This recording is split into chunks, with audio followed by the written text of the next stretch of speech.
রিয়াসাত ভাইকে স্টাম্প বানিয়ে মুস্তাফিজ, তাসকিন, শরীফুল, নাহিদ রানা একবার করে বল মারবে তাকে স্টাম্প বানিয়ে, তার এসব মিথ্যাচার নিউজ করার জন্য।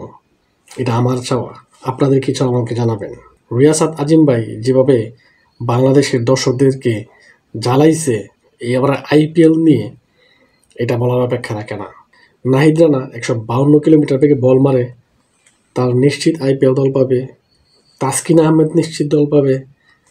এদিকে মুস্তাফিজুর রহমানকে চেন্নাই নিয়ে যাচ্ছে টিম মেরে, মানে কি একটা জাত একটা অবস্থা। আমার মতে রিয়াসাত আজিম ভাইকে এখন দাঁড় করিয়ে তাসকিন আহমেদ, নাহিদ রানা, মুস্তাফিজুর রহমান ওরা বল মারবে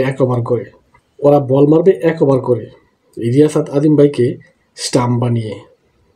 এটা হচ্ছে আমার চাওয়া, জানি না আপনারা কি চাওয়া।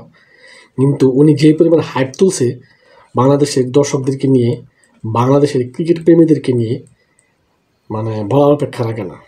লজ্জা, পুরাই লজ্জা। এখন পর্যন্ত বাংলাদেশের কোনো প্লেয়ারকে আইপিএলে দলে নেয় নাই। এমনকি গতবারে সিএসকেতে মুস্তাফিজুর রহমান দুর্দান্ত পারফরমেন্স করেছিল, তাকেও না, কাউকেই নেয় নাই এখন পর্যন্ত। যদিও ডাকে উঠেছিল মুস্তাফিজ, সাকিব এবং রিশাদ হোসেন, কিন্তু কাউকেই নেয় নাই। মানে খুবই লজ্জা বাংলাদেশের মানে দর্শকদের জন্য এটা। আর রিয়াসাত আজিম ভাই মানে যেভাবে উনি হাইপ তুলছিল, উনি নাহিদ রানাকে দল পাইয়ে দিচ্ছেন, মুস্তাফিজুর রহমানকে দল পাইয়ে দিচ্ছেন, তাসকিন আহমেদকে দল পাইয়ে দিচ্ছেন। এখন কি বলবেন রিয়াসাত ভাই? এখন আপনি কি বলবেন?